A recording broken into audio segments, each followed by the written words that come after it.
Sir, મારો પહેલો પ્રશ્ન, આપ ડોક્ટર છો, આપના વિશે તો કહેવા બેસું તો અઠવાડિયું ઓછું પડશે. મારી પાસે 300-400 પાના જેટલું તમારી વિશે માહિતી, પણ મારે એ તમને નથી પૂછવું, એ અમે પછી કહીશું વાત. મારો પહેલો સવાલ છે, ભગવાન વિશે આપ શું માનો છો? ભગવાનને જો મને છે ને વેદ અને પુરાણનું બી અંદર થોડું ઘણું ઇન્ટરેસ્ટ છે ને આઈ ટ્રાય ટુ સર્ફ ઇટ, કારણ કે હું યસ અંતરંગ યોગામાં અને પતંજલિ યોગ સૂત્રનો અત્યારે હું બહુ ડીપ અભ્યાસ કરી રહ્યો. તો ચારેય વેદમાં કોઈ જગ્યાએ ભગવાનનું કોઈ સ્વરૂપ નથી બતાવ્યું, પણ તે છતાં એ સુપર પાવર. અને તમે પતંજલિ યોગ સૂત્રમાં તમે જુઓ તો ઈશ્વરની ડેફિનેશન કેવી રીતે છે, આટલા આટલા આટલા કોઈ બી પ્રકારની જેને કહેવાય કે ગુણો એનામાં અમુક વસ્તુઓ નથી. અને તમામ ગુરુઓ કરતા પણ પહેલા એ તમામ ગુરુઓનો મતલબ એવો કાઢે છે કે જળ, વાયુ, અગ્નિ, આકાશ આ જે છે બરાબર, એના પહેલાથી એ ચાલતા આવે છે અને કાળ એને છેદી નથી શકતો, એને ઈશ્વર. એટલે એનો અર્થ એ થયો કે એ સ્વરૂપ એ પછીથી આપવામાં આવ્યું છે કે ભાઈ દરેક ઈશ્વરનું, ભલે શંકર ભગવાનનું સ્વરૂપ કે, અને એ ખોટું નથી, કારણ કે તમારે વાસ્ટ માસને કવર કરવું હોય તો આપણા ઋષિ મુનિઓએ જે વિચાર્યું હતું એ ખોટું નહોતું. પણ મારી ડેફિનેશન ઈશ્વરની એવી છે કે ઈશ્વર દરેક પરમાણુની અંદર રહેલો છે. અને આમ તમે જુઓ તો એ બિલકુલ જેને કહું તો ઇન્ફિનિસ્ક્યુઅલ ટુ ઇન્ફિનિટી, એટલે પરમાણુથી અંતરિક્ષ તમે જે ગણો છો કે આખું ત્યાં સુધી બધું વ્યાપ્ત છે. એટલે આનો અર્થ એ થયો તમે પણ ઈશ્વર જો, હું પણ ઈશ્વર જો, અહીંયા ઉભેલા તમામ ઈશ્વર છે. અને આપણને ખબર નથી આ વસ્તુની. યસ. પણ એટલા માટે હું જ્યારે બી ઈશ્વર વિશે વિચારું ત્યારે હું એટલું વિચારું છું કે આપણી ચારેય બાજુ જો સુપર પાવર હોય તો આપણે જાણી જોઈને કોઈનું ખોટું કરવું નહીં. એ પણ ઈશ્વર છે. એ પણ ઈશ્વર છે. એટલે નિત્ય, અખંડ, અનંત, અનાદિ, પૂરણ બ્રહ્મ સનાતન, આવા ઈશ્વરની સાહેબે વાત કરી. સાહેબ, ડોક્ટર તરીકે આપની સફળતા, કાર્ડિયાક ક્ષેત્રમાં આપની સફળતા લોકો જાણે છે, પણ આપના જન્મથી આપ ક્યાં જન્મ્યા, કેવા મા બાપ હતા, કેવો પરિવાર હતો, અને ત્યાંથી આજે doctor Tejas Patel apex hospital સુધીની જે સફર છે એની ટૂંકમાં માહિતી આપો. કે મારા જેવા કેટલા યુવાનો જાણવા માંગે છે કે તેજસભાઈ એકદમ આકાશમાંથી આવી ગયા કે શું.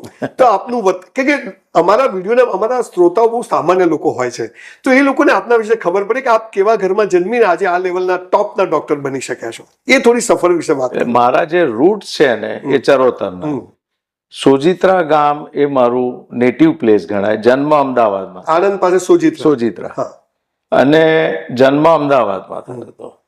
મારા ફાધર ફિઝિશિયન, મારા મધર હોમમેકર, અને મોડેસ્ટ મિડલ ક્લાસ ફેમિલી. અને અનફોર્ચ્યુનેટલી હું 5 વર્ષનો હતો અને એ વખતે મારી સિસ્ટર 6 મહિનાની હતી અને આઈ લોસ્ટ માય મધર.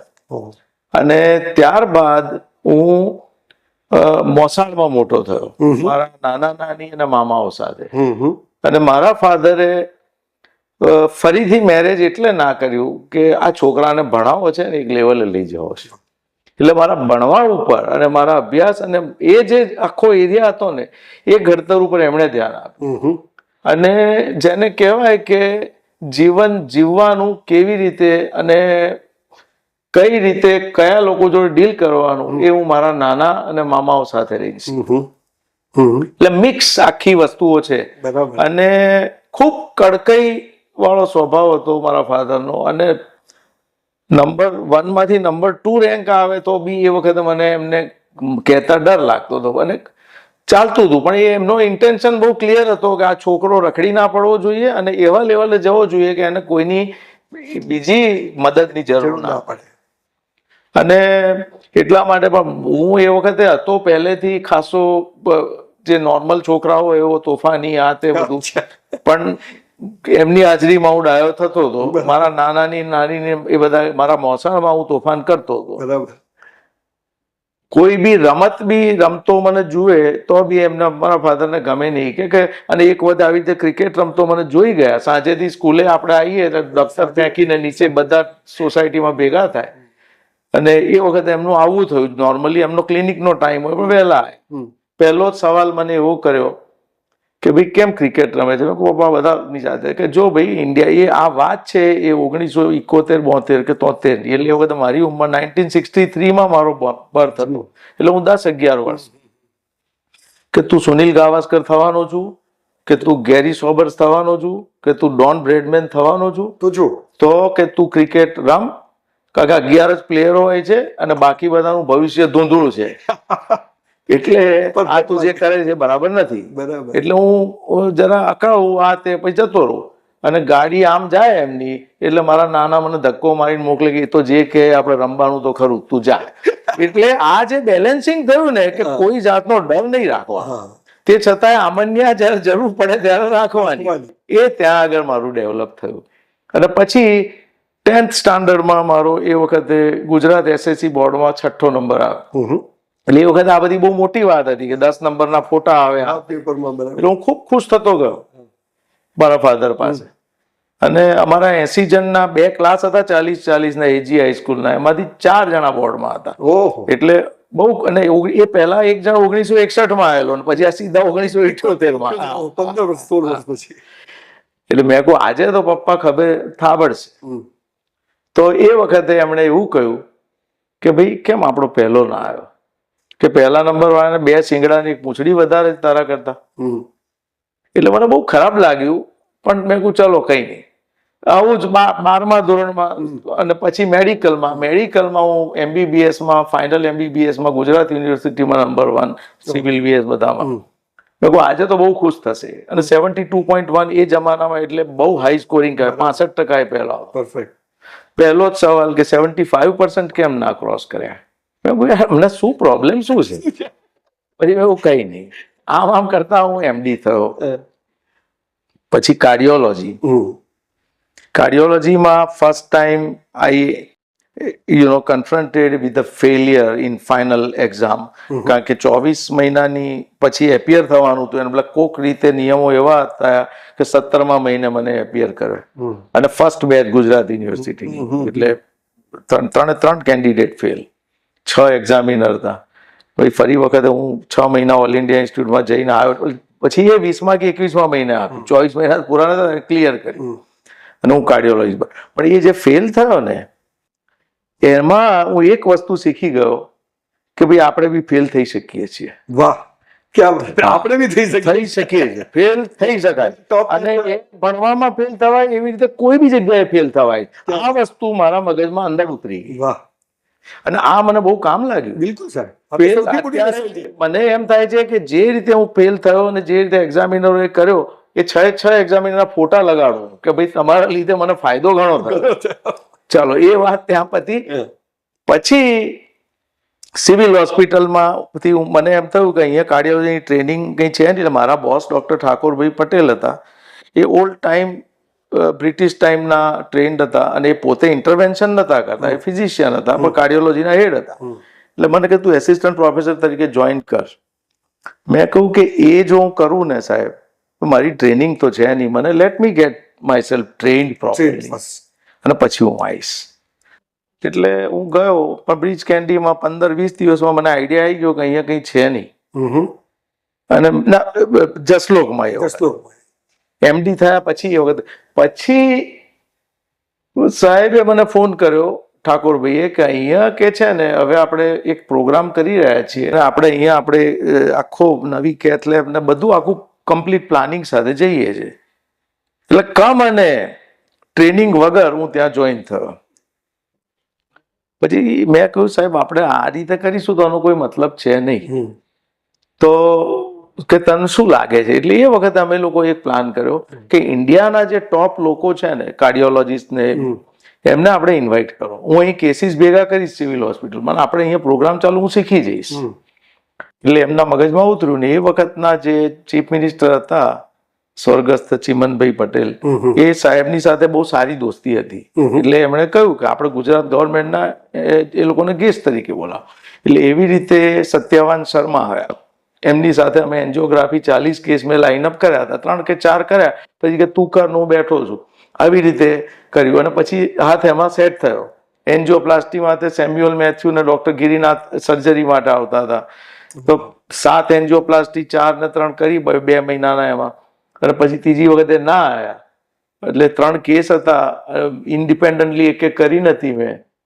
તો ગિરિનાથ સાહેબ કે કરી કાઢ, કે ગિરિનાથ સાહેબ was a very celebrated surgeon at that time, in that era. આવડે છે ખરી ને, મેં કહું પણ મેં કોઈ દિવસ કરી નથી ઇન્ડિપેન્ડન્ટલી, મને સ્ટેપ ખબર છે. તો કે ચાલ આપણે પેશન્ટ જોડે, તારે જે કહેવું હોય કે. હવે પેશન્ટ હતો એક જુનાગઢ ગીરના અંતરિયાળ તલાલા ગામનો એક પ્રાથમિક સ્કૂલનો શિક્ષક, અને મરવા પડ્યો હતો. મેં કહું જો મેં પવનભાઈ એકે કરી નથી ઇન્ડિપેન્ડન્ટલી, પણ સાહેબ નથી આવ્યા અને ગિરિનાથ સાહેબ છે, અને કે સાહેબ આમે હું મરી જવાનું, તમે કરો, કઈ નહીં થાય. સાંભળો તમે, શિક્ષક ગિરિનાથે પાછું કહ્યું કે આપ फिक्र मत करो, कुछ गड़बड़ होगा तो मैं सर्जरी कर दूंगा, मगर इनको करने दो. એ અને બીજા 2 તૈયાર થાય. તો 3 પ્લાસ્ટી સંજયભાઈ ઇન્ડિપેન્ડન્ટલી એ દિવસે મેં કરી. અને પછી ધેટ વોઝ આ કોન્ફિડન્સ પછી આવી ગયો કે ભાઈ કોઈ બી જગ્યાએ કોઈ બી શેલ્ટર વગર બી કામ થઈ શકે. અને ત્યારબાદ આ ચાલ્યું. પછી ટ્રેનિંગની વાત આવી.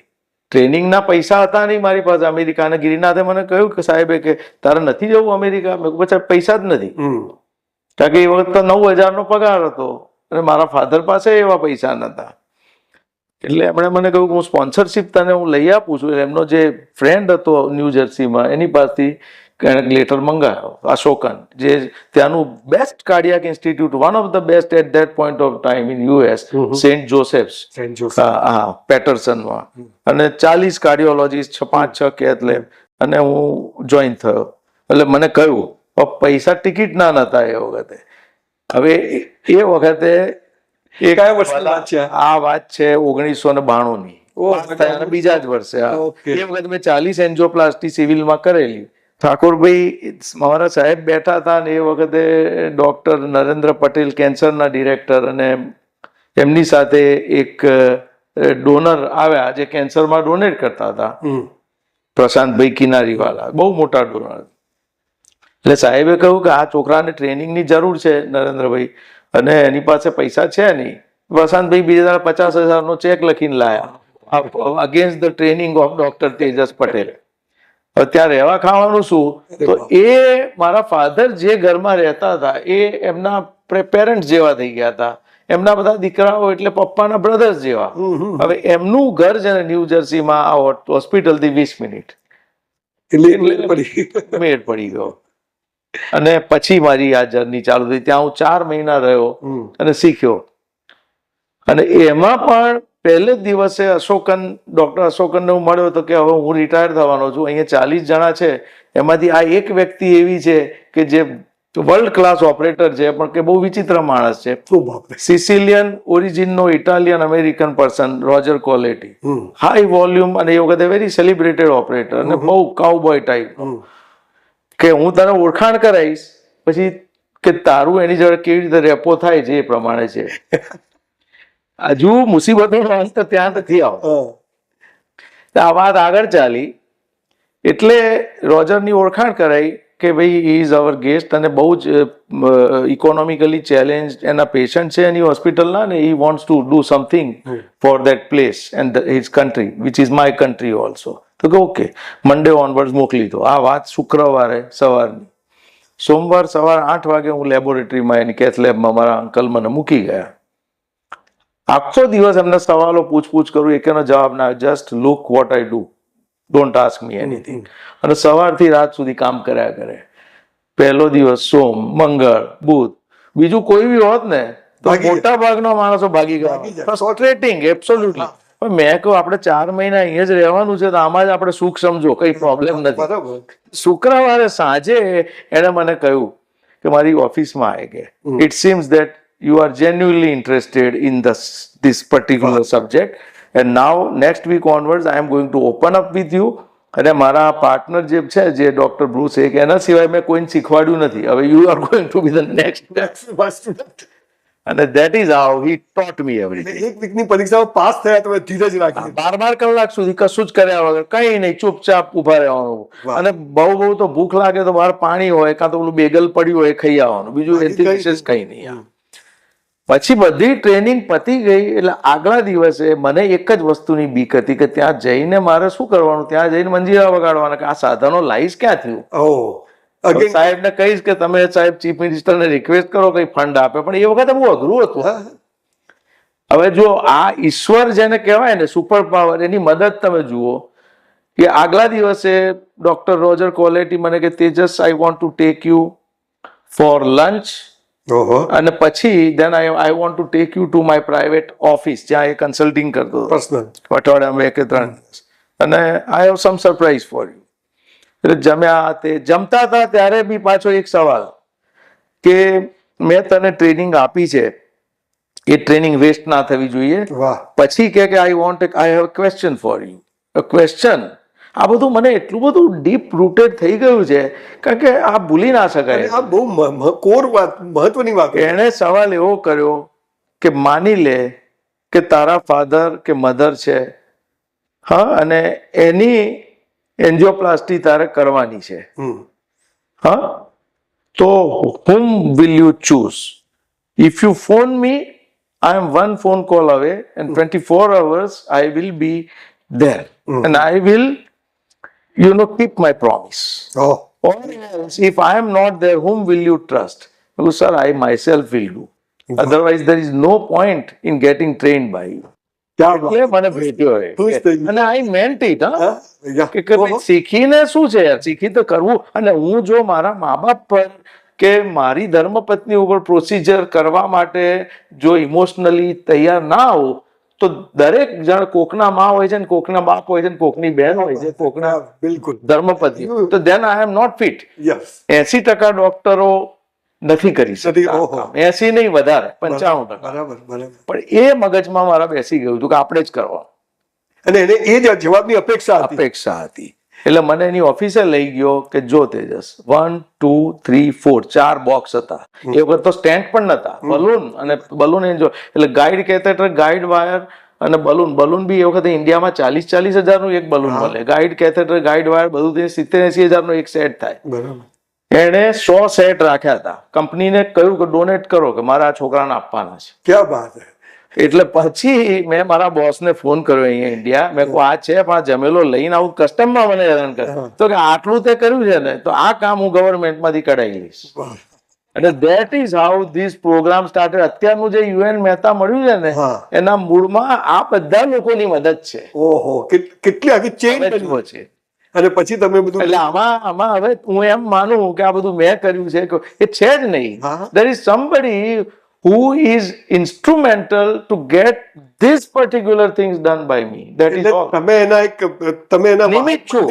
I am simply નિમિત્ત. પણ ડોક્ટર પાસે તમે જે અઠવાડિયું ટક્યો, જો ન ટક્યા હોત તો આજે અહીંયા સુધી આપ રેલો પહોંચી જાવ. છે ને મારા ફાધર ની ટ્રેનિંગ મને ટફ જે મેન્ટલી એમણે બનાવ્યા. હવે સર મારો હવે પછીનો પ્રશ્ન એવો છે કે આજકાલ લોકોને જીમમાં એટેક આવે છે, ગરબા ગાતા એટેક આવે છે, બેંકમાં પૈસા ગણતા એટેક આવી જાય છે. તો ક્યાંક ડિસિપ્લિન લાઈફ પ્રત્યેની કે એવી કંઈક શું છે ખબર નથી પડતી. પણ આજે સૌથી મોટો પ્રશ્ન છે કે લોકો ડરી ગયા છે કે ક્યારે એટેક આવશે ખબર નથી. તો આનું કારણ શું છે? આવું થવા પાછળનું કારણ શું છે? હવે એક વસ્તુ એ છે કે કોરોનરી આર્ટરી ડિઝીઝ જે આજે છે કે ચરબી જામવાની પ્રક્રિયા, કોરોનરી આર્ટરીઝ કે જે હૃદયના મસલને સપ્લાય કરે છે એમાં ચરબી જામે અને ઓબ્સ્ટ્રક્ટ કરે. ઓબ્સ્ટ્રક્ટ એક લેવલ સુધી થાય અને કોક એવા ટ્રિગર્સ થાય અને એ ચરબી ફાટે, ત્યાં રફ સરફેસ થાય, ત્યાં ક્લોટ જમા થાય, આર્ટરી બંધ થાય ને એટેક આવે. અને એ એટેક વખતે જો વધારે પડતું ખરાબ રિધમ થાય તો માણસનું સડન ડેથ થઈ શકે. ઓકે, બરાબર છે.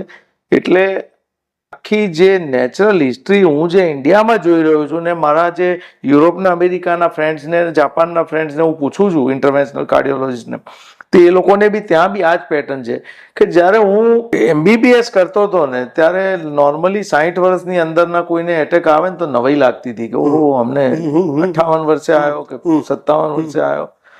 અને હું પછી MD કર્યું અને DM એટલે કાર્ડિયોલોજી કરતો હતો. એટલે આ વાત જે હું કરી રહ્યો છું એ 1980 થી 1990-91 સુધીના, એટલે એ પર્ટિક્યુલર દાયકાની વાત કરું. એ વખતે આ પેટર્ન થોડી ચેન્જ થઈ હતી અને 50-55 વાળા માણસો આવવા માંડ્યા હતા. એ પછી જે 91 થી 2000 વાળો જે સમય હતો, જે મારે સિવિલ હોસ્પિટલમાં જે મેં કામ કર્યું ઇન્સ્ટિટ્યૂટમાં અને 97 સુધી ને પછી ત્યાર પછી હું પ્રાઇવેટ પ્રેક્ટિસમાં આવ્યો અને જુદી જુદી તે 2000 સુધી, એ વખતે છે ને 50 ની અંદરના લોકોને બી એટેક આવવાના ચાલુ થયા હતા, પણ ઓછા હતા. ઓકે. પણ 50-55 કોઈ કે 60 સુધીમાં તો બહુ કોમન થઈ ગયું. એ પછી 2000 થી 2010 હજુ એક લેવલ ડાઉન ગયું અને લોકો 45 વર્ષ વાળા એવા તેવા આવવા માંડ્યા. અને 2010 પછી એ તો છે ને એ ટ્રેન્ડ વધુ ને વધુ થતો ગયો કે ભાઈ 40 વર્ષ વાળો આવે. અને પછી એમ થતું હતું કે હવે અહીંયા અટકે તો સારું, પણ પછી 35 વાળા 30 અને અત્યારે 30 ની અંદરના બી અમુક છોકરાઓ કે છોકરીઓ 20, 22, 25 વર્ષના. હા, કારણ કે લેડીઝ ની અંદર તો એવું કહેવાય કે મેનોપોઝ ના આવે ત્યાં સુધી બહુ પ્રોબ્લેમ નહીં, મેનોપોઝ પછી ગરબડ. પણ અત્યારે તમે જુઓ young office going woman attack લઈને આવે છે. પછી આ બધાનું તમે વિચારો ને તો જૂનું શું હતું ને નવું શું છે, ફરક શું પડે લાઈફસ્ટાઈલમાં. તો તમે વિચારો કે આપણે ઇન્ડિપેન્ડન્સ 1947 આઝાદી મળી, મને લાગે 48 કે 49 વસ્તીનો જે આખો જે સેન્સેક્સ જે થયો હતો ઇન્ડેક્સ આખો, એ પ્રમાણે એવરેજ લાઈફ સ્પાન મેલ્સનો ઇન્ડિયાની અંદર 49 પોઈન્ટ સમથિંગ હતો અને ફિમેલનો કંઈક 51, 51 વર્ષ કે એવું હતું. હા, હવે એ વખતે તો હવા ચોખ્ખી હતી, બિલકુલ પોલ્યુશન હતું નહીં. બીજું કે યુરિયા, DPT આ કોઈ રસાયણો હતા નહીં, એટલે બધી જ ઓર્ગેનિક ખેતી થતી હતી. ત્રીજું કે વાહનો હતા નહીં, લોકો મોટે ભાગે ચાલતા હતા, ગાડા કે ઘોડા, એટલે કસરત ઇનફ થતી હતી, ફિઝિકલ. અને ઓબેસિટીનું બી પ્રમાણ ઘણું ઓછું હતું. તો આટલી હેલ્ધી લાઈફસ્ટાઈલ હતી, પણ કેમ જલ્દી મરી જતા હતા બધા. અને જે હમણાં થયું 2020 કે 21 આનું વસ્તી ગણતરી અને એજનું ઇન્ડેક્સ, એવરેજ લાઈફ સ્પાન મેલનો 69 પોઈન્ટ સમથિંગ થયો ઇન્ડિયામાં અને ફિમેલનો 71 પોઈન્ટ સમથિંગ.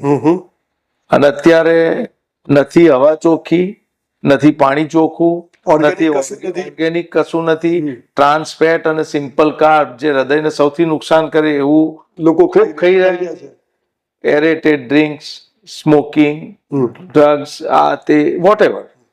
તો શું આ કઈ રીતનો પેરાડોક્સ છે? હા, એટલે એ સમજ નથી પડતી. એટલે હું તમને એ જ કહેવા માંગુ છું કે અત્યારના જે યંગ જનરેશન ઝપટાઈ રહી છે એમાં અમુક ફેક્ટરો એવા છે, જે લોકો લાંબુ જીવે છે ને એનું કારણ તો કોઈ માને કે ના માને advancement in medical treatment as well as આ સર્જરી અને ઇન્ટરવેન્શન ટ્રીટમેન્ટ છે કે માણસને જીવતો રાખે. પહેલા થતું હતું તો બીજો કોઈ ચોઈસ જ નતો, ગયો. અત્યારે દવાઓ બી ખૂબ સારી બની રહી છે અને ટ્રીટમેન્ટો જે ઇન્ટરવેન્શન વાડકા, લેપ્રોસ્કોપી કે અમારી ફિલ્ડની બધી ટ્રીટમેન્ટોમાં એટલું બધું રિફાઇનમેન્ટ આવ્યું છે કે માણસ જીવતો રહે ગમે તેટલું. પણ આ જે અત્યારની જે પેટર્ન જે આવી છે એમાં મને જે ફેક્ટર્સ જુદા લાગી રહ્યા છે, આ મારું પોતાનું માનવું છે. આનું હજુ એવું કોઈ જોરદાર ડોક્યુમેન્ટેશન નથી, પણ આ સામાન્ય મારું પોતાનું તારણ છે કે એક તો એ કે પિયર પ્રેશર ઓફ પરફોર્મન્સ. હવે પિયર પ્રેશર ઓફ પરફોર્મન્સ દરેક વોક ઓફ લાઈફમાં છે. આજે મામૂલી રેકડી ચલાવવા વાળો કે પાનના ગલ્લા વાળાને પિયર પ્રેશર ઓફ પરફોર્મન્સ છે. તમારા ઘરે જે કામ કરવા આવે છે એને પિયર પ્રેશર ઓફ પરફોર્મન્સ છે. બહાર ચોકી કરે છે એને પિયર પ્રેશર ઓફ પરફોર્મન્સ છે. રિક્ષા ચલાવે છે એને છે, ટ્રક ચલાવે છે એને, પોતાના લેવલ છે. બિઝનેસમેન ને એના લેવલે છે, ઇન્ડસ્ટ્રીયાલિસ્ટ ને એના લેવલે છે, પોલિટિશિયન ને એના લેવલે છે, ડોક્ટરો ને વકીલો ને બધાને છે. એટલે એ છે ને કે સવારે ઉઠે ત્યારથી આજે શું, એટલે જે આરામથી જીવવાની વૃત્તિ પણ એ બધું ઓછું થઈ ગયું. અને એના કારણે જે સ્ટ્રેસના કારણે જે બેડ હોર્મોન્સ બોડીમાં બને છે ને એ કોન્સ્ટન્ટલી હાર્ટ અને વેસલ્સ ને ઇરિટેટ કરે, એને ઇન્ફ્લેમેશન, અને એ આ એક મેજર કારણ લાગે છે. બીજું કે ખોરાકની પેટર્નમાં વધુ ને વધુ પોલિશ ફૂડ તમે વાપરવા માંડે. ઓ તમે જે મિલેટ ફૂડ ની વાત ચાલે એક્ઝેક્ટલી, એટલે એની અંદર you are losing so many good substances. એક વાત. બીજું કે હૃદય અને શરીરની ઉપરથી નીચેની બધી જ નળીઓના સૌથી મોટા દુશ્મન કોણ? કે જે એને ઇન્ફ્લેમ કરે, એટલે એની ઉપર એ કરે ને પછી અલ્ટિમેટલી એને એફ્લિક્ટ કરીને ખરાબ કરે. ખોરાકમાં આવતી સિમ્પલ કાર્બોહાઈડ્રેટ અને ટ્રાન્સ ફેટ. સિમ્પલ કાર્બોહાઈડ્રેટ એટલે શું? કે જેનું તરત સ્ટમકમાંથી એબ્સોર્પ્શન થઈને શુગર લેવલ ફટ દઈને ઉપર થાય. અને ટ્રાન્સ ફેટ એક ખરાબ પ્રકારની ફેટ. એટલે જે તમે ગોળ ખાતા હો અને ખાંડ ખાઓ, તો ગોળ કરતા ખાંડની અંદર સિમ્પલ કાર્બ વધી જાય. ફ્રૂટ્સની અંદર તમે જુઓ તો નારંગી, મોસંબી, સફરજનમાં જે કાર્બોહાઈડ્રેટ હોય એ મોટા ભાગનું કોમ્પ્લેક્સ કાર્બોહાઈડ્રેટ હોય. કેરી તમે લો કે સીતાફળ લો કે ચીકુ લો કે દ્રાક્ષ લો, એમાં સિમ્પલ કાર્બ હોય, એટલે શુગર લેવલ તરત અપ જાય. એટલે આ શુગર લેવલ અપ થાય એટલે અને અલ્ટિમેટલી એ પ્રી ડાયાબિટીસ માંથી ડાયાબિટીસ, અને ડાયાબિટીસ પાછું એક બીજું દુશ્મન છે આખી શરીરની નળીઓનું, હૃદય. હા. અને ટ્રાન્સ ફેટ નું સંજયભાઈ ખાસ તમને કહું કે ટ્રાન્સ ફેટ કોને કહેવાય? તમે તમારા ખોરાકમાં એટલે જે ઘી હાઇડ્રોજનેટ ડાલડા ઘી ટાઈપનું હોય ને, એ ટ્રાન્સ ફેટ કહેવાય. હવે એની અંદર હવે અહીંયા જે બહાર જે સમોસા મળે કે આ મળે કે તે મળે એ બધું. બીજું કે તમે જે પહેલી વખતનું તેલ લઈને તમે કોઈ બી વસ્તુ ફ્રાય કરો ને, એનો તો બહુ વાંધો નથી, પણ જેટલી વખતે એનું એ જ તેલ તમે ફ્રાઈંગમાં વાપરો, ટ્રાન્સ ફેટ મલ્ટીપ્લાય થાય છે. એક્ઝેક્ટલી. અને ઇવન આપણા ઘરમાં બી હાઉસ લેડી એક કરકસરના પગલા રૂપે તેલની જે હોય ચાવડી એના ઉપર મૂકીને રાખી મૂકે, બીજી દાડ સવારે તેલ વાપરે. એટલે આ તો આપણે ઝેર બનાવીને પીએ. આ વાત કોઈને ખ્યાલ જ નથી થાય. હવે ફૂડની અંદર ખ્યાલ ના હોય. ફૂડની અંદર નાના બાળકોને કેવા ફૂડ ભાવે અને આપણને બી કેવા ભાવે. નાના બાળકને તમે આઈસ્ક્રીમ આપો એ ભાવે, બરાબર છે, ચોકલેટ ભાવે, એટલે સિમ્પલ શુગર ને ફેટ પુષ્કળ આવે. બીજું કે તમે ક્રન્ચી કંઈક સરસ ગળ્યું આપો તો ભાવે, બરાબર છે. મોટા લોકોને કેવું ભાવે? ફાફડા, ગાંઠિયા કે તમને વેફર આપી, કાતરી આપી, આ ભાવે. Anything which is crispy or crunchy to your teeth contains lot of trans fat. ઓ બાપ રે. અને એ તો આપણને સૌથી વધારે ભાવે છે. સૌથી વધારે ખાય. Simple method to identify the content, the quantity of trans fat is this. Oh my God. એટલે આ બધાના કારણે બોડીમાં જે બધા ટ્રાન્સફોર્મેશન થવાના એના કારણે એટેક્સ થાય બધું. Exactly. સર, બીજો મને જે કાયમ હંમેશા સવાલ થાય કે હું કોઈ જગ્યાએ બેઠો છું, મારી સામેના માણસને એટેક આવે, તો મારે શું કરવું જોઈએ? પહેલી વાત, એક સવાલ. બીજો સવાલ છે કે મને એટેક આવે છે, તો મને એના શું લક્ષણો દેખાશે? મને શું લાગશે કે એના વિશે બધા બધું જાણે છે, પણ એક ઓથેન્ટિક વાત કે મને એટેક આવ્યો છે એવી કેવી રીતે ખબર પડશે પોતાને? અથવા મારી સામેના માણસને એટેક આવે છે તો પહેલું મારે શું કરવું જોઈએ? આ એક બહુ બેઝિક પ્રશ્નો લોકો પૂછતા હોય છે. યસ. હવે મને સંજયભાઈ એવું લાગે છે કે કાર્ડિયો પલ્મોનરી રિસક્સિટેશન જે કહે છે કે સિક સડનલી કોલેપ્સ પેશન્ટને ઇમિડિયેટલી રિસક્સિટેટ કરો. આ કાર્ડિયો પલ્મોનરી રિસક્સિટેશન દરેક વ્યક્તિને આવડવું જોઈએ સમાજમાં, મોટા ભાગની વ્યક્તિને. એટલે વ્યક્તિ રસ્તે જતા બી કોલેપ્સ થાય ને તો આજુબાજુના 4 માણસો એને હોસ્પિટલની ઇમરજન્સી પહોંચે ત્યાં સુધી જીવતો રાખી શકે. અને એટલા માટે, અને એનું એ કરવું અઘરું નથી. આના ટ્રેનિંગ જે છે, જે BLS કહે છે, બેઝિક લાઈફ સપોર્ટ ટ્રેનિંગ, એ બહુ મોટી વાત નથી. મને એવું લાગે છે કે આ વસ્તુને જે કહેવાય કે માધ્યમિક સ્કૂલના એજ્યુકેશનની અંદર પાર્ટ ઓફ ધ કરિક્યુલમ બનાવવાની જરૂર છે. સ્કૂલમાં જ 5મા 7માથી જ ખબર પડે કે શું કરવું અને ભૂલાવવું ના જોઈએ ને એને પ્રોપરલી એના ઉપર ફૂલ ફોકસ 5મા ધોરણથી 10મા ધોરણની વચ્ચે કોન્સ્ટન્ટલી સ્કૂલમાં જે આપવું પડે, અને એવું હોય તો એની ટ્રેનિંગ માટે, અને આમાં તો શું છે, BLS ની ટ્રેનિંગ માટે તો જો કોઈ બી ઓર્ગેનાઇઝેશન હોય કે કોઈ બી સંસ્થા હોય કે સ્કૂલ હોય, એમાં અમુક માણસો પોતે જો ટ્રેનિંગ લઈને એના ટ્રેનર બની જાય તો તમારે વારે ઘડીએ રિકરન્ટલી ખર્ચો કરવાનો નથી. બોલાવવાના પડે. હા, અને ઇન્ડિવિજ્યુઅલ ક્લાસમાં તમે કરો, એક્ઝામમાં તમે પૂછો, આ કરો તે કરો. એટલે જો બાળકના મગજમાં નાનપણથી આ વસ્તુ સેટ થઈ જાય ને તો આ પ્રશ્ન મહદઅંશે સોલ્વ થઈ જાય. અને એ કરવા માટે જો તમે નિર્ણય આજથી લો ને તો એની જબરજસ્ત ઇફેક્ટ 8 થી 10 વર્ષમાં જોવા મળે. એટલે દરેક માણસ તૈયાર જ હોય. તૈયાર જ હોય. કારણ કે રસ્તા ઉપર 15 જણા ચાલે છે તો અત્યારે ઘણા બધા ઘરડા હોય, ઘણા બધા મિડલ એજ હોય, પણ 4-5 તો જોવાનિયા હોય જે સ્કૂલમાં શીખીને આવ્યા હોય, તૂટી પડે એના ઉપર. એટલે એટલીસ્ટ એને એ બી ખબર હોય કે નજીકની હોસ્પિટલની ઇમરજન્સી સુધી મસાજ આપતા અને પહોંચાડતો, બ્રિધિંગ કરતા, એનું જે લઈ આર્ટિફિશિયલ બ્રિધિંગ આપીને એને પહોંચાડ, એ ત્યાં ગયા પછી તો બધા દે કેન બી ઇન્સ્ટ્રુમેન્ટેડ. એટલે મસાજ એટલે એને પમ્પિંગ કરાવવું અને બ્રીથિંગ કરાવવું, આ બે બેઝિક વસ્તુ, આ બેઝિક લાઈફ સપોર્ટ ટ્રેનિંગ અને એને શીખવાડવું જોઈએ. બિલકુલ. અને મને એટેક આવ્યો છે એવી મને કેવી રીતે ખબર પડે કે હવે મને આવી રહ્યો છે? ઘણી વખત બેક પેઇન થાય છે. હા, ગુડ ક્વેશ્ચન. મોટે ભાગે 40 વર્ષની ઉંમર પછી બોડીના અપર હાફમાં એવા પ્રકારનું ફિલિંગ જે આગલા વર્ષોમાં કદી પણ અનુભવ્યું ના હોય એવું થાય. તો એટલીસ્ટ તમારો જે ફેમિલી ડોક્ટર હોય એને બોલાવીને એક વખત વાત કરી લેવી. જરૂર લાગે તો એક કાર્ડિયોગ્રામ, ડોક્ટરને લાગે કે હાર્ટનું પેઇન છે તો બહુ સિમ્પલ ટ્રોપોનિન નામનું જે ઇન્વેસ્ટિગેશન છે બ્લડનું એ કરાવવાનું. એટલે એક નહીં ને 2 આઈડિયા આવી જાય. ઓકે. પછી લાગે હવે ફેમિલીમાં ધારો કે 5 જણને તમારા ફેમિલીમાં આગલા 2 જનરેશનમાં ગરબડ થયેલી છે, એનો અર્થ એ, અને નાની ઉંમરમાં કે મિડલ એજમાં, તો એનો અર્થ એ કે તમારી ફેમિલી હિસ્ટ્રી સ્ટ્રોંગ કહેવાય. તો in that case after the age of 40 તમારે રેગ્યુલર ચેકઅપ એવરી યરલી, બહુ મોટું ચેકઅપ કે એન્જિયોગ્રાફી વાત જ નથી કરતો, પણ રેગ્યુલર બ્લડ પ્રોફાઇલ કરાવો અને ECG અને ઇકો એક વખત જોડાઈ લો કે બધું બરાબર છે કે નહીં. પરફેક્ટ. અને ડાયાબિટીસ અમુકથી વધારે સમય સુધી થતો હોય તો અત્યારે એક બેઝિક ટેસ્ટ છે, કોરોનરી CT કેલ્શિયમ સ્કોર છે. 10 મિનિટનો ટેસ્ટ છે, CT સ્કેન સેન્ટરમાં થાય.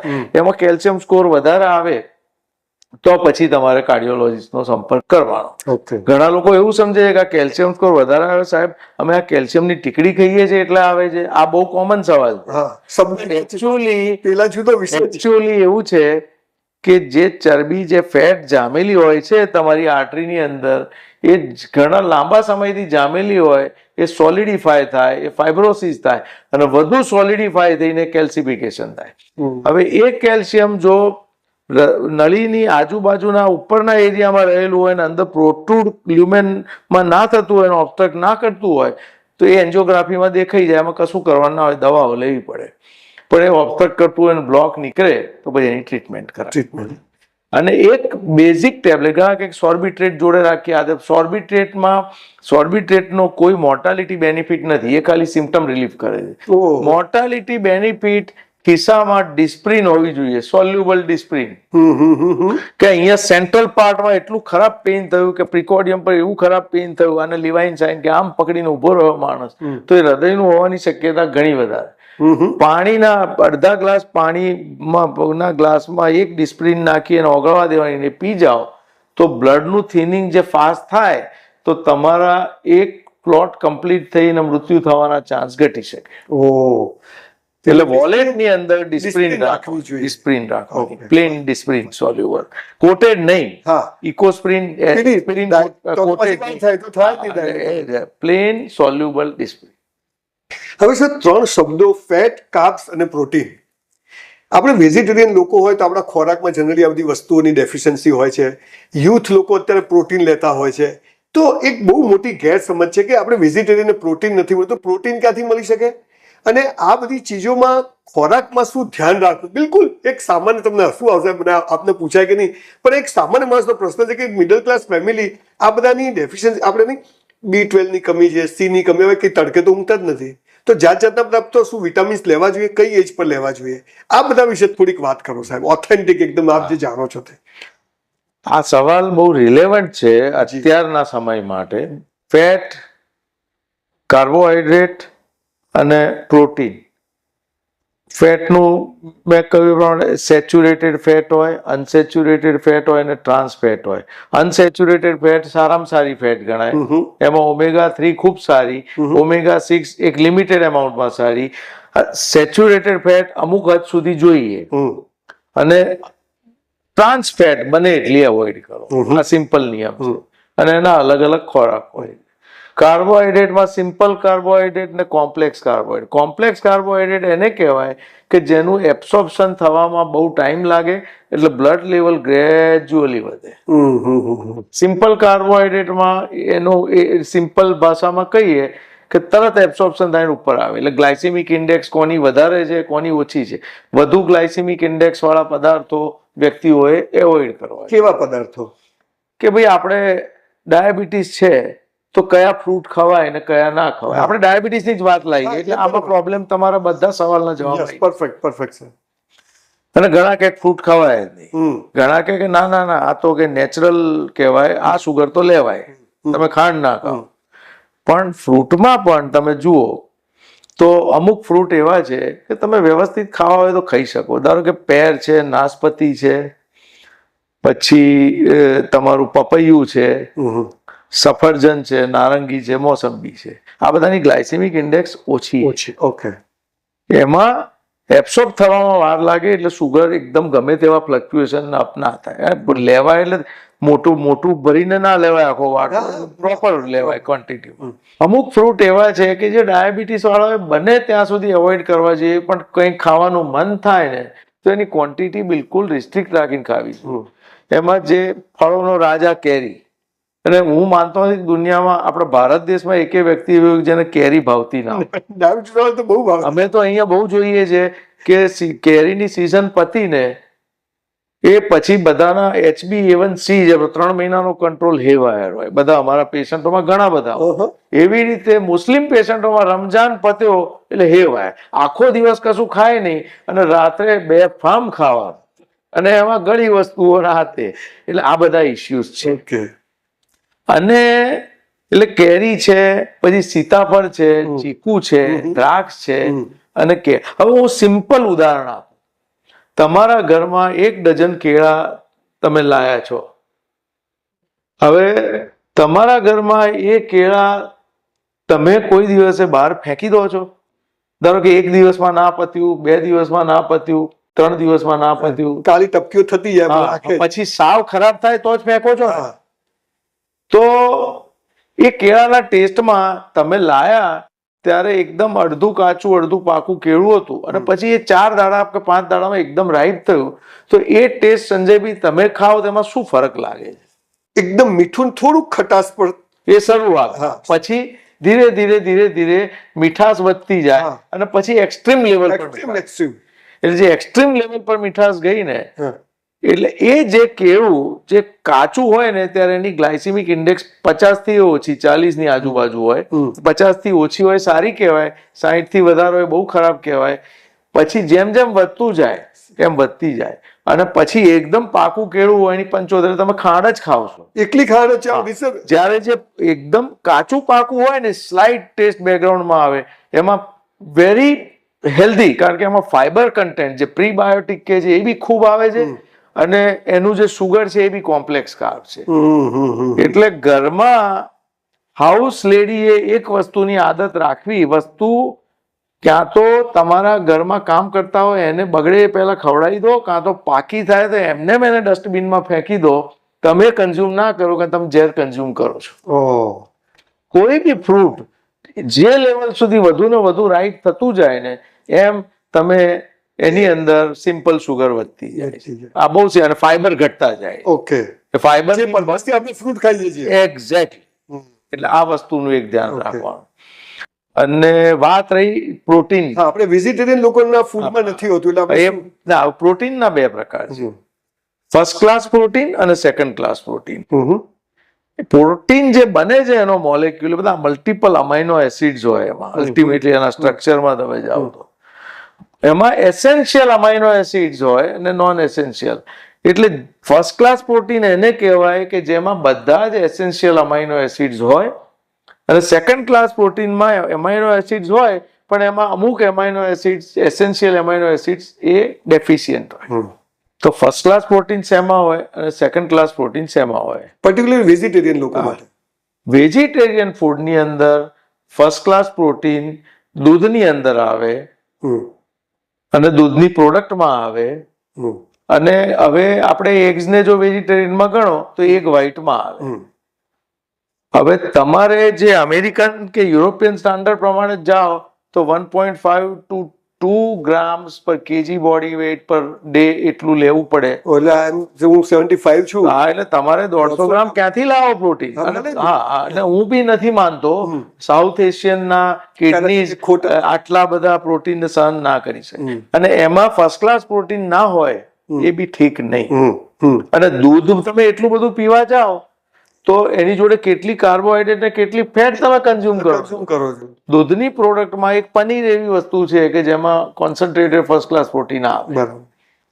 એક ઈંડાનું તમે લો, એક વ્હાઈટ જે રેગ્યુલર ઈંડાનું, એમાં 3 થી 4 ગ્રામ આવે first class total protein first class.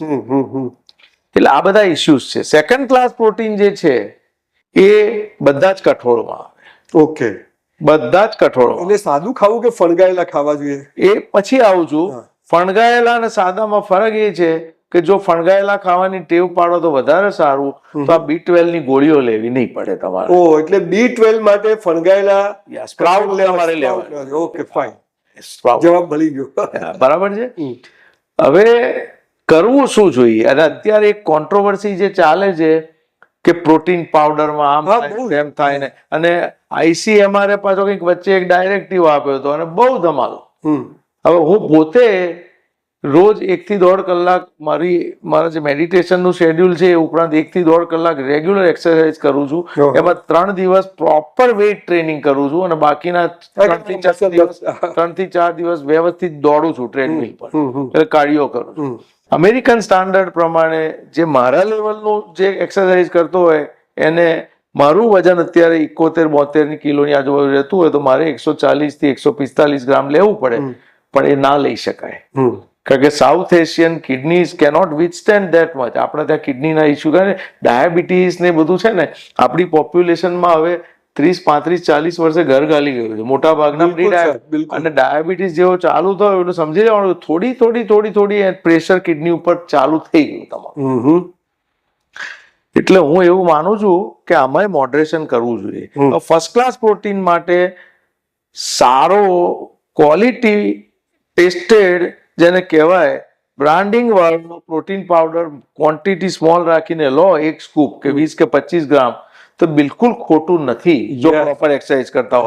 કારણ કે ફર્સ્ટ ક્લાસ પ્રોટીન તમે લાવશો ક્યાંથી? કોન્સન્ટ્રેટ આપણામાં તો છે જ નહીં. એ તમે એનો ટેસ્ટ, કઈ પ્રોટીન એક એવી વસ્તુ છે કે જેનો ટેસ્ટ ના ભાવે.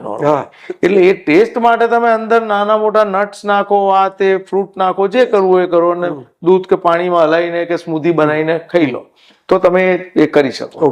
અને તમારામાં ખોરાકમાં કઠોળનું પ્રમાણ વ્યવસ્થિત રાખો. ઓકે, બાકી તમારા નટ્સમાં ને બધામાં બી ઘણું સારું પ્રોટીન આવે, અને જેને કહેવાય કે omega-3, omega-6 ફેટ ને બધું આવે. અને આવી જ એક બહુ જ મને ફ્રિકવન્ટલી પૂછાતો સવાલ છે ને, એ કુકિંગ ઓઇલનો છે કે કયું કુકિંગ? સૂર્યમુખી, કોકોનટનું કે આનું કે બધું જાત જાત. હવે આનો આન્સર એ છે કે કુકિંગ ઓઇલ કે જેમાં બધી જ સારી ફેટ મોટા ભાગની આવે એવું નિયર પરફેક્ટ કુકિંગ ઓઇલ એક જ છે. એ એક જ ઓઇલ છે, ઓલિવ ઓઇલ. પણ આપણા કુકિંગમાં એ ના વપરાય. It is to be used virgin, ઉપરથી નાખવા. બરાબર. અને જે ઓઇલ, ઓલિવ ઓઇલ વસ્તુમાં ફ્રાય કરવા માટે વપરાય છે, એ ઓલિવ ઓઇલ એ એક્સ્ટ્રા વર્જિન ઓલિવ ઓઇલ નથી હોતું, ફર્સ્ટ સ્ક્વીઝ વાળું નથી હોતું. એની અંદર સોલ્વન્ટ પાછા અમુક રીતના નાખેલા, એટલે એનો પર્પસ સાવ નથી થતો. તો કરવું શું? તો બીજા બધા તેલ ખરાબ છે જ નહીં. તમે સિંગ તેલ કહો કે કપાસિયાનું તેલ કહો કે મકઈનું તેલ કહો કે તલનું તેલ કહો કે સૂર્યમુખીનું કહો. ઘણા લોકો એવું કહે છે કે હવે સૂર્યમુખી જ કહીએ, પણ એવી જરૂર નથી ભાઈ. કોઈ તેલમાં બધી સારી ફેટ હોતી નથી અને બધી ખરાબ ફેટ બી નથી હોતી. અને બીજી જે ટ્રેડિશનલી આપણા ત્યાં વર્ષોથી ચાલતી આવતી પ્રથા છે, એ મોટા મોટા ડબ્બા તેલના લાઈન ઘરમાં પાર કરી દો, એ કોઈ દિવસ નહીં કરવાનું. અચ્છા. તમે you go on changing your cooking medium.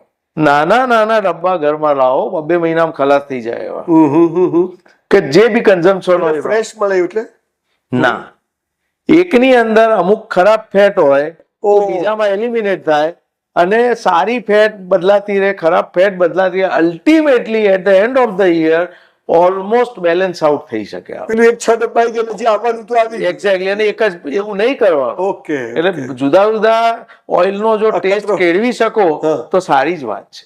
અને એમ કહે છે કે સરસું વધારે ખાવું જોઈએ. એવું નથી. આ દરેકની અંદર અમુક સારા ફેટ છે અને અમુક ખરાબ છે. ઓકે. અને બીજું, હવે ઓલિવ ઓઇલ આપણા ખોરાકમાં કેવી રીતે તમે એનરોલ કરો, એનો રસ્તો મેં કાઢેલો છે. અને હું જે બી શ્રોતાજનો છે એને હું કહું છું કે ભાઈ ઓલિવ ઓઇલની બોટલ રાખો. જેને પોસાતું હોય એને ઘરમાં રાખવું જ જોઈએ. એક્સ્ટ્રા વર્જિન ઓલિવ ઓઇલ, જે બી સારી બ્રાન્ડ તમને લાગે.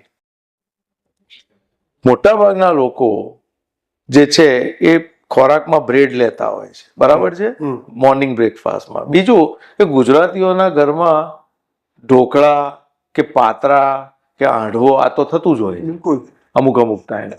એમાં છે ને ઉપરથી નાખવાનું છે તેલ. બટરની જગ્યાએ બ્રેડ ઉપર તમે એક્સ્ટ્રા વર્જિન ઓલિવ ઓઇલ, જે અત્યારે મેડિટેરેનિયન ફૂડની અંદર that is a part and parcel of મેડિટેરેનિયન.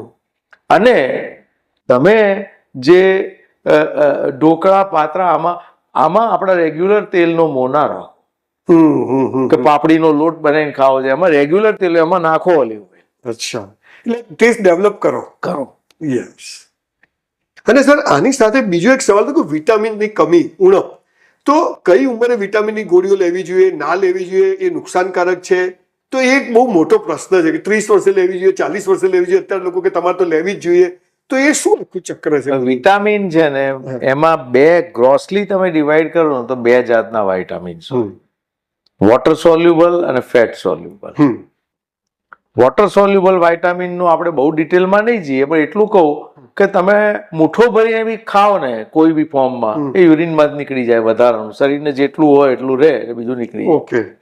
Fat soluble એટલે વિટામિન એ અને વિટામિન ડી, બરાબર છે, અને to an extent vitamin E. જે ફેટ સોલ્યુબલ વિટામિન છે ને એમાં તમારે એ ધ્યાન રાખવું પડે કે ઓવરડોઝિંગ ના થવું જોઈએ. કારણ કે ઓવરડોઝિંગ થાય તેની ટોક્સિસિટી, હાઇપર વિટામિનોસિસ થાય, અને which is not good. Okay. એટલે ડોક્ટરની સલાહ લઈને જ લેવું જોઈએ કે જે એક્ઝેક્ટલી. એક વાત. બીજું કે ઘરમાં જો એક કલ્ચર ઊભું કરો તમે કે ફ્રેશ વેજીટેબલના સૂપની. હવે હું તમને મારા ઘરની જ વાત કહું, આ તો બહુ અંદરની વાત છે પણ હું બોલું છું, મને બહુ મજા આવી રહી છે. નહીં કહો સાહેબ, અમને આ જ જાણવું છે કે જિંદગીમાં હું પરણ્યો સોનાલી સાથે 1990માં. મેં એ પહેલા હાર્ડલી કોઈ શાક બટાકા સિવાય કોઈ ખાધું હોય. અને મારા જેવા મેડિકલમાં અમારા ઘણા મિત્રો લાઈફ જીવ્યા મોઢું પકડી જાય તમારા. આ બધું આ ભીંડા કે કારેલા કંકોડા જોઈને તો ગાણા થઈ જાય, પરવર જોઈએ તો કે શું આવ્યું. હવે આણે સોનાલીએ એવું કર્યું કે આને શાક તો ખાવા પડે. મેં કહ્યું યાર તું જીદ છોડ. હવે વચ્ચે રોકું સાહેબ, એ ડોક્ટર છે? શી ઇઝ એન ઓપ્થેલ્મિક સર્જન અને અત્યારે એપેક્સ આર્ટ ઇન્સ્ટિટ્યૂટની એ મેડિકલ ડિરેક્ટર અને ચીફ એક્ઝિક્યુટિવ ઓફિસર છે. એટલે બધું આજે એડમિનિસ્ટ્રેશન કરે છે. હવે કહો સર. એટલે એનો ફંડા બહુ ક્લિયર હતો કે ભાઈ આ તો લેવું પડે. પણ મેં કહ્યું તું હવે આમાં લોહી ના પીસ મારું, રહેવા દે. પછી એણે શું કિમિયો કર્યો કે સવારના હું 8, 8:30 નીકળી જઉં અને સિવિલ હોસ્પિટલમાં ઇન્સ્ટિટ્યૂટ ઓફ કાર્ડિયોલોજીમાં, આ 91ની હું વાત કરું છું, અને રાત્રે 8-9 વાગે ઘરે આવું થાકેલો પાકેલો. હવે ત્યાં આગળ રેગ્યુલર મને લંચ તો મને ભરી આપે ટિફિનમાં. તો ઘરે આવું થાકેલો, ભૂખ લાગી હોય એટલે મારો શાવર લઈને હું ટેબલ પર બેસું એટલે એક લીલું શાક મૂકે. એટલે હું થોડો ઇરિટેટ થઉં, આ તેમાં ભૂખ એટલી બધી લાગી હોય ને કે હું ખાઈ જાઉં. એટલે આમ કરતા કરતા મને ગ્રીન લીફી વેજીટેબલ ખાવાની ટેવ પડી. પણ તોય આઈ રિમેન્ડ એડમન્ટ કે ભાઈ તું પરવર તો હું નહીં જ ખાઉં. મને એ જે અંદરનું પેલું છે નથી ભાવતું. એ મને 4 વર્ષ પહેલા એ ચાલુ કરાયું. એ કેવી રીતે કરાયું કે મને છે ને અમુક સૂપ ભાવે, અને એમાં એ સરગવાનો સૂપ ને એવું તેવું હોય તો આઈ લવ, અને એની અંદર દૂધી કેવું નાખેલું હોય તો વાંધો નહીં. અને પછી એણે એક સૂપ બનાવ્યો જે મને પ્રાઇમા ફેસીમાં સરગવાના સૂપ જેવો લાગ્યો ને અંદર દૂધી જેવો, પણ એની અંદર એક સરસ ખટાશ હતી. એટલે મેં કોઈ લીંબુ નાખ્યું તો કે હા ટેસ્ટ બહુ ફાઇન છે. તો કે લે તું પી. એક ગ્લાસ, બીજો ગ્લાસ મેં પીધું તો મને ખબર છે કે આમાં 70% પરવર હતું ક્રશ કરીને મેં નાખ્યું.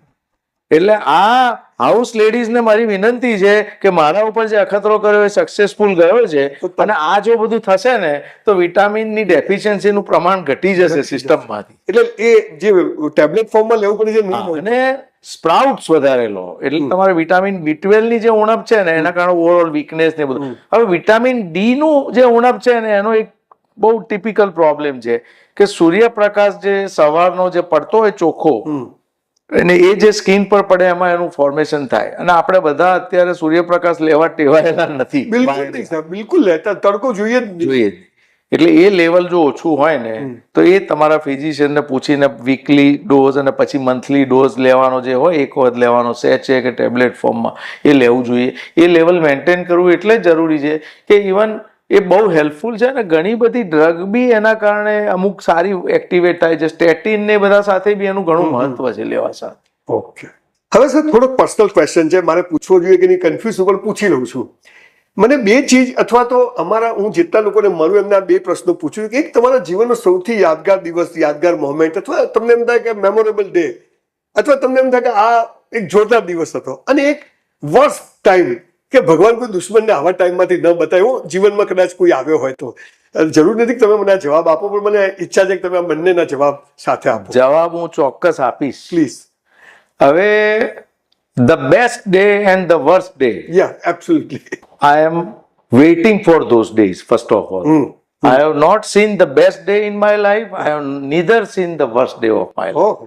હવે મેમોરેબલ ડે ની આપણે વાત કરીએ, બરાબર છે, in a good way or bad way, તો એવા ઘણા દિવસો છે. હવે મારી મધર જ્યારે વેન શી પાસ્ડ અવે, એ વખતે હું નાનો હતો, પણ હજુ એ પિક્ચર છે મારા મગજમાં. પણ એ વખતે એ સમજણ હતી નહીં એટલે એ ખ્યાલ ના રહ્યો, એ બધું નીકળી ગયું. એ પછી ઘણી બધી જગ્યાઓએ અપ્સ એન્ડ ડાઉન્સ આવ્યા, અને કેરિયર આટલી સારી જતી હોય એવી, એ મેં કહ્યું એ પ્રમાણે જ્યારે હું ફેલ થયો ડીએમની એક્ઝામમાં, પણ પછી then within 12 hours I made up my mind કે ચલો let me convert this problem into an opportunity, કે આપણે હવે આને આ બી આપણે થઈ શકીએ છીએ. અને એ ખાલી ભણવામાં ના થવાય, જિંદગીના કોઈ બી સ્ટેજે ગમે ત્યારે થાય. અને let me program my mind that way, અને ધેટ હેલ્પ મી. બહુ મસ્ત ઇન્ટરેસ્ટિંગ વાત કરું કે જ્યારે રોજર કોલેટી જોડે હું ટ્રેનિંગમાં હતો ને અમેરિકામાં, ત્યારે એક વખતે નવી પ્રોસિજર કરી. એ વખતે ત્યાં ડાયરેક્શનલ એથેક્ટોમી બહુ નવી હતી, અને પછી પ્રેસ કોન્ફરન્સ હોસ્પિટલે બોલાવી. એટલે મને કહ્યું ચલ and see how the American journalist question me and how am I responding to them. એટલે બધા એને ટેકનિકલ જવાબો આ તે બધું સરસ આપ્યું. અને પછી છેલ્લે એક લેડી જર્નાલિસ્ટે બીમર ફેંક્યો એના ઉપર કે doctor quality, do you believe in God? સાંભળવા જેવું છે. તો કે yes, I believe in superpower.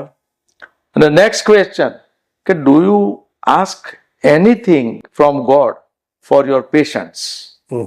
કે you play with life and death every day. અને એ જે આન્સર હતો ને એ સંજયભાઈ મને અંદર ઉતરેલો છે, અને હું રોજ સવારે મારી પ્રાર્થનામાં આ જ વસ્તુ હું માગું છું. અને what he answered, spontaneously, કે I always pray God for my patients and I ask for only one thing, oh God, you give me only those patients who are destined to live long. Destined to live long. અને હું રોજ સવારે આ પ્રાર્થના કરું, કારણ કે હું કોઈને જીવાડતો નથી, હું કોઈને મારતો નથી. એક વાત.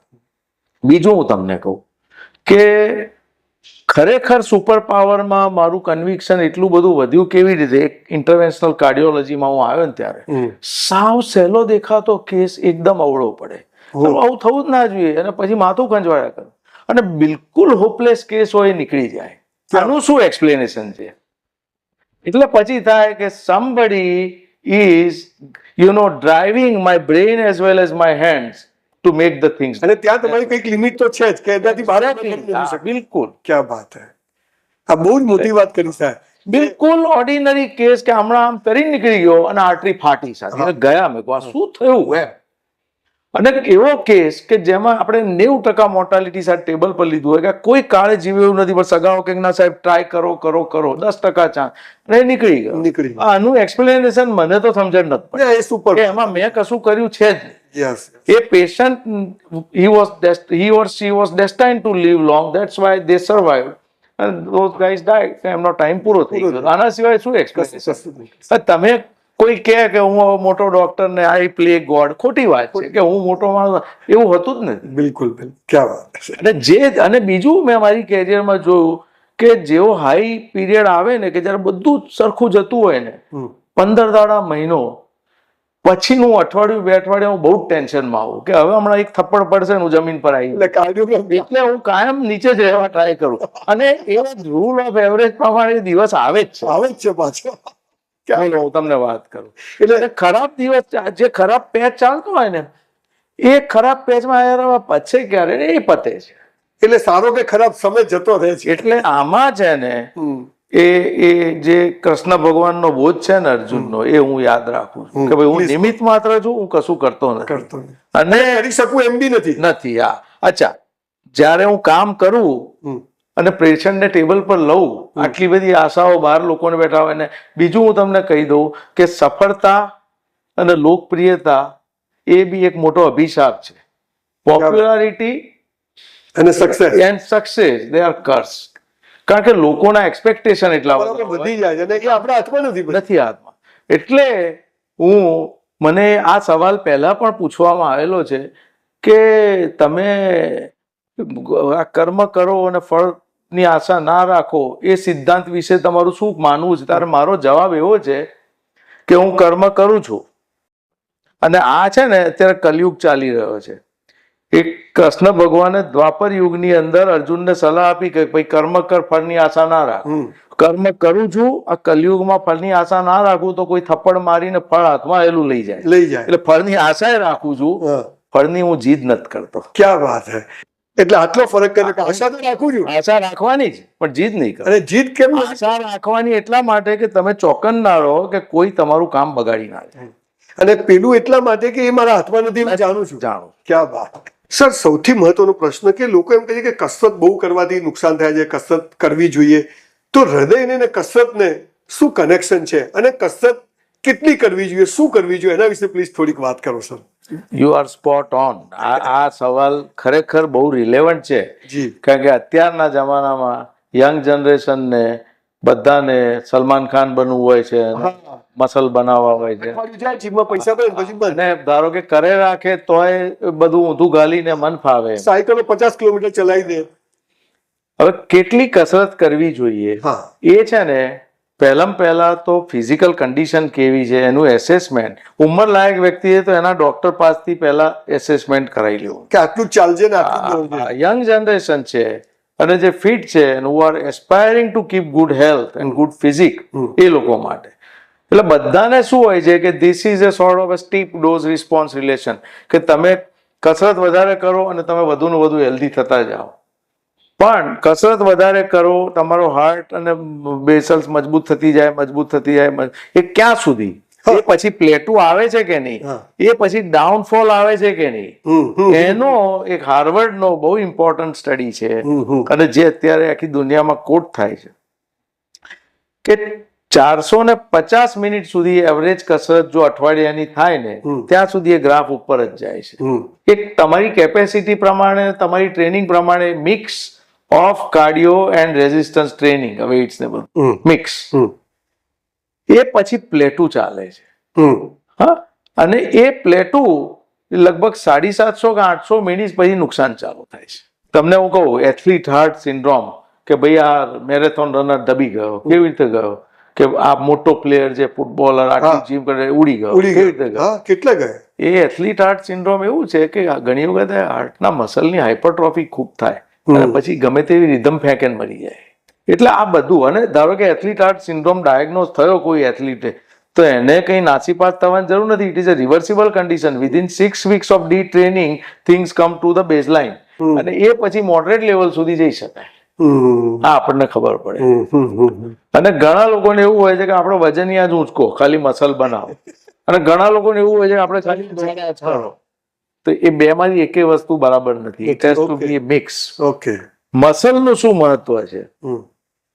મસલ નું મહત્વ સ્કેલેટલ મસલ નું એ છે કે skeletal muscle is a big incinerator for the disposal of the waste product of triglyceride and glucose, એટલે fat and glucose.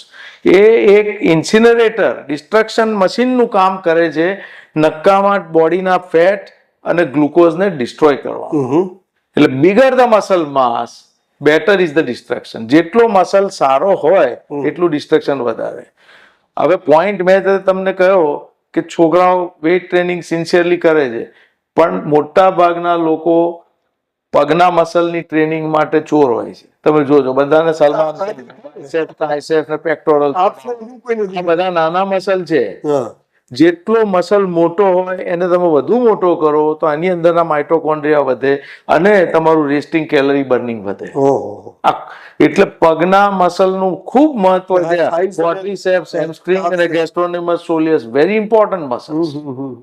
એટલે આ વસ્તુનું ધ્યાન રાખવું અને પ્રોપર પ્રિસ્ક્રિપ્શન સાથે વેઇટ ટ્રેનિંગ કરવી જોઈએ. એક વાત.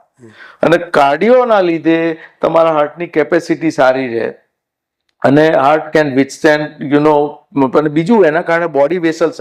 સૌથી અગત્યનું શું છે કે અત્યારના યંગ જનરેશનમાં એક ફેશન છે કે હવે આપણે વેપ લઈએ કે ડ્રગ લે, પાર્ટી છે, આ કરો તે કરો. એ કેમ લો છો તમે?